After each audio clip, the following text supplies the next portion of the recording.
kú ilé báyìí láǹkárá lé ẹ káàbọ̀ láǹkárá òde ẹni tá a bá ti rí péjọ mẹ́ta làkípẹ́ ẹ kú ọjọ́ mẹ́ta ẹ lóde fẹ́lẹ́ wá ṣe ọmọ àkànjí ẹ káàbọ̀ sórí ètò Ògbóni Reality Show láti lè ṣe Ògbóni Media Studio ni a ti ń bá yín sọ̀rọ̀.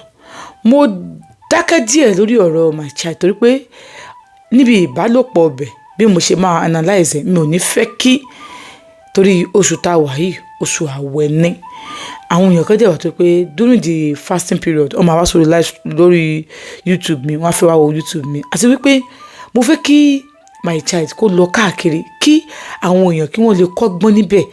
Mo fẹ́ káwọn abiyamọ kọ́gbọ́n lórí story yìí. Views tó ń view táwọn rí lórí ẹ̀ lórí YouTube yìí ó ti kéré jù ẹ ní like ẹ ní share. Eléyìí ló wà tí mo fi dákẹ́ díẹ̀ pé tó bá ti di ẹ̀yìn àwẹ̀ ká máa continue my child lọ. Àmọ́ síbẹ̀síbẹ̀ náà ẹ jẹ́ kí n sọ díẹ̀ fún yín nínú ẹ̀. Ṣé ẹ gbàgbé wípé ọmọ yìí ti wọ school bẹ́ẹ̀ sì ni máa yìí ń bá ìyàwó ẹ̀ jà wípé ó jẹ́ kó ọmọ yìí lásẹ̀ sọmọ ẹ̀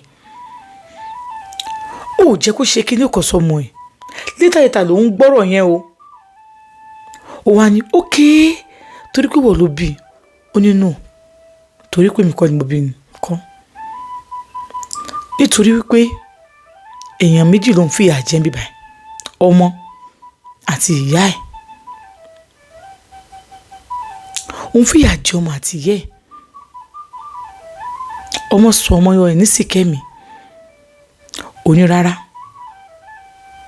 pé orúkọ ẹ̀ nìkan nìyẹn ṣé bóun ló bí nǹkan má wà selfish náà tí o bá ti yẹ kó bí o gbọmọ yẹn lọ́wọ́ ẹ̀ má kanra mọ́ fi wọ́n lẹ̀ ọmọ yẹn gan ready àti gbọmọ kankan tí ọmọ yẹn orí tó rí ọmọ yẹn ṣé fẹ́ tọ́ ọmọ kankan ni.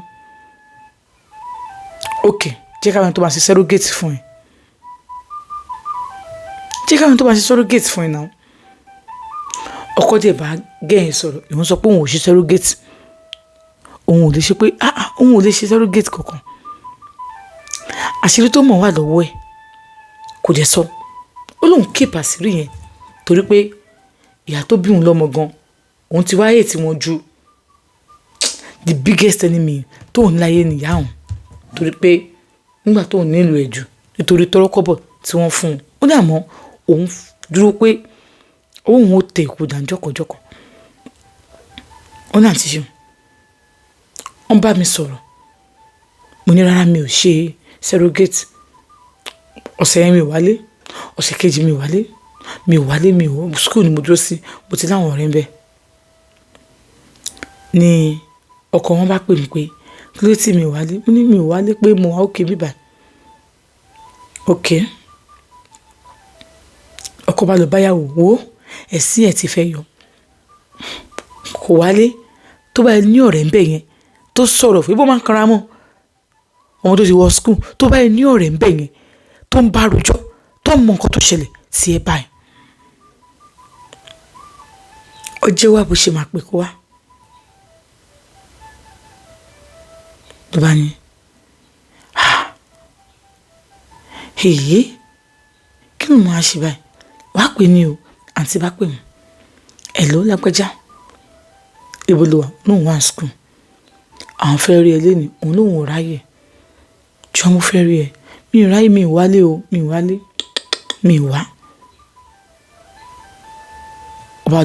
ọba lọ bọ́kọ ẹ̀ ìwọ ló máa yanjú ọ̀rọ̀ yìí ó lóun ò wálé ó dì máa ń gbọ́rọ̀ sí wọ lẹ́nu o ìbá ní òkè kóun lọ bá ní school kóun bá sọ̀rọ̀ bọ́kọ ṣe lọ bá gẹ̀yìn school nìyẹn ó ṣáà bùrù pé òun nìkan ló ń wá òun tó ní òun fọlọ́run búra sí òun nìkan ló ń wá ọba wa bá ọkọ ẹ bá pè pé I understand you pé kò jẹ́ kó rí ọmọ ẹ̀ kò jẹ́ kó ní closeness pẹ̀lú ọmọ ẹ̀ ó ní wá ní pé àbí o wọn ní sàgbà àbí kò ń sọ̀rọ̀ ẹ̀ fún wọn ni ó ní wá ní ohun kan tó ṣẹlẹ̀ ojú mi dáadáa I promise you one thing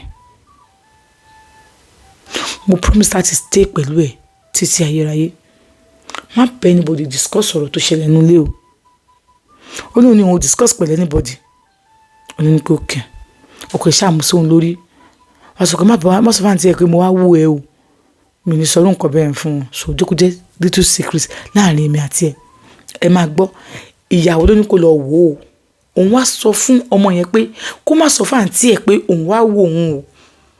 Ó ń ṣe bẹ́ẹ̀ ni wípé òun wà lẹ́yìn ọmọ yẹn, pé kọ́mọ yẹn rí òun gẹ́gẹ́ bí ẹni tó lè sọ̀rọ̀ fún, pé òun ò lọ́wọ́ sí gbogbo wa tí àǹtí ẹ̀ ń wù sí. Ṣé tí ń gbọ́rọ̀ tí mò ń sọ báyìí? Àméjìmájìmá chatting yẹn ìyàwó ò rí lóòótọ́. Bẹ́ẹ̀ sì ni wọ́n ti gbé nìkan kó ló bá wọn ṣe surrogate rí.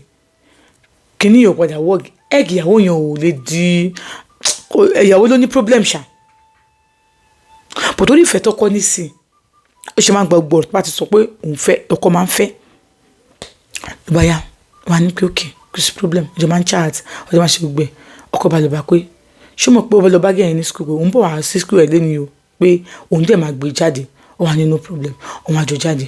Ọkọ wá sọ fún pé òun ti ń fall in love pẹ̀lú ẹ̀ o, pé òun like káwọn jọ máa nífẹ̀ẹ́ kankan. Gẹ́gẹ́ wá sọ pé rárá o, òun ò ṣe. Ó wá ní pé kí ló tó ṣe, pé òun like ẹni, àwọn tó máa jọ ní ìfẹ́ kankan. Ó wá ní oh God, òun fẹ́ ṣe nǹkan bẹ́ẹ̀ yẹn. Ó wá ní kó jọ kíni kò náà tẹ̀sí fall in love pẹ̀lú ẹ̀ torí ẹ mọ̀ ẹ́ sí pé ó ti níbi tó ti bóun lájọṣepọ̀ rí. Ó ní àwọn bá gbà, àwọn bá jọ ń jáde. Lọ́kọ sísá wọn lè wá gbé wọn, àwọn máa jọ lọ, àwọn máa jọ ṣe gbá. Ìgbà tó wá yá ló wá bẹ̀ òun pé kóun jọ kóun lóyún fóun. Wípé òun máa bá dókítà dì í. Pé ṣe rí ọmọ kan ló ti bí yẹn pé òun máa bá dókítà dì í. Wọ́n máa sọ pé ó lọ ṣe surrogate fún ni. Ìyàwó òun máa rò bóyá ẹ̀gì òun ló dọmọ ní inú ẹ̀. Kò ní mọ̀ yìí pé ọmọ àwọn méjèèjì ni. Pé tó bá wá yá, tó bá ti wá yá, àwọn kan máa mú òun pẹ̀lú Ṣìkẹ́mi àti ọmọ táwọn bá bí, àwọn máa sá lọ sí ìlú òyìnbó. Wọ́n á ní òun ti gbọ́. Òun máa ṣe surrogate yẹn. Pé tó òun náà máa pè àwa bá sister wọn bẹ̀. A sọ fún pé òun máa gbà láti ṣe surrogate. Sọ̀rọ̀ mi yé yín ṣá. Wọ́n plan pé kó wá bá sister yẹn bẹ̀ kó gbà kó sọ pé òun gbà láti ṣe surrogate tí wọ́n sọ yẹn. But wọn àtọkọ ẹ̀ ti jọ di pé ó máa lóyún. Whereas ìyàwó àtọkọ náà ni wọ́n jọ play game yẹn pẹ̀lú lady yẹn. Èèyàn kan ṣoṣo tó wà naive láàrin wọn ni lady yẹn. Lady yẹn rí ọkọ bí ẹni pé ẹni tí ó yẹ wà trustworthy. Ìyàwó náà bọ́kọ ó mọ̀ pé ọkọ ń wà trustworthy sọ́dọ̀ òun. Wípé lọ bá gẹ̀yẹ̀ ti trust yẹ lọ bá sọ fún pé kó wá gbà láti ṣe surrogate fún mi. So sì yẹn so kó wá gbà láti ṣe surrogate fún mi. Tó bá ti wá ṣe surrogate yẹn wọ́n kàn máa implant sperm ẹ̀ sínú ẹ̀ ní kìíní kan sí wọ́n ṣàjọ sọ bẹ́ẹ̀ àbí káwọn tó dọ́gbọ́n táwọn dáńjọ́ yẹn kó fi bá alájọṣepọ̀ kó fi lóyún. Ọkọ wa ń sọ fún pé this time around you won't be able to keep her inside. She's no more a baby. Ó ti wà exposed. Even if you keep her inside is the problem. Because báwọn ṣe máa wá lé wa nígbà tó wà kékeré pé lọ sápamọ́ sínú ilé máa kọ́ mọ̀ pé olóyún torí pé ó má bàa sọ pé single pé ó bímọ. This time around she's going to come outside and expose us. Ìyàwó sọ pé okay ìwọ ló máa ṣiṣẹ́ yẹn ìwọ sọ pé ìwọ lọ́ọ̀fẹ́ ìwọ fẹ́fẹ́ pé ìwọ pé kó máa bímọ fún ẹ ìpè secretly so ọkọ yẹn wá play game yẹn pẹ̀lú lady yẹn bẹ́ẹ̀ yẹn. So for now lady yẹn ò mọ̀ kankan èmi mọ̀ kankan ẹ̀yin tẹ̀ ń wò mí mọ̀ kankan ọkọ mọ̀ kankan ìyàwó mọ̀ kankan so ti yín bẹ́ẹ̀ yẹn. Ìyá ọmọ náà dẹ̀ mọ̀ kankan kò bìkítà wọ́n ń sọ salary fún ìyá ọmọ every month. She's doing fine. Kò bẹ̀rẹ̀ kò kíkà láti pe ọmọ ẹ̀ pé how are you feeling kí ló ń ṣẹlẹ̀ ńbẹ̀ yẹn because ó fún lówó ó fi ń tọ́jú àwọn ọmọ yòókù tó wà lọ́wọ́ ẹ̀. Ó lè fọmọ kan ṣògùn owó ni àbí ṣé ń ṣògùn owó bẹ́ẹ̀ yẹn. So ó wá gbà ó wá bá àǹtí ẹ̀ pé òun máa ṣe surrogate wọn àtọkọ dán fúnra wọn lójú ìyẹn gẹ̀yìn àti ọkọ sísítà yẹn wọ́n ń ṣọ́bọ̀ yẹn wọ́n ń ṣọ́bọ̀ bàbá o bí ọmọ ìlú kan náà ni o. So lójú tiẹ̀ ni pé sísítà wọn ni ọ̀dẹ̀ tó bá ti dalẹ́ tó bá ti sùn a sọ pé sísítà yìí ti sùn ayọ̀ wa bá lédì yẹn kò dé wáyọ̀ bá lédì yẹn ìyàwó ẹ̀ mọ̀ pé ó ń lọ bá lédì yẹn plan wọn ni àlọ́ bá lédì yẹn lájọṣepọ̀ wọ́n bá dàrú ọjọ́ kejì àtúntò fúru wọ́n lọ sí hospital wọ́n ṣàṣe gbogbo yàmà òun lóyún òun lọ sí school ọkọ wa sọ fún pé ṣé mọ̀ pé ó dangerous bó ṣe lóyún tó lọ sí school yẹn mo ń bọ̀.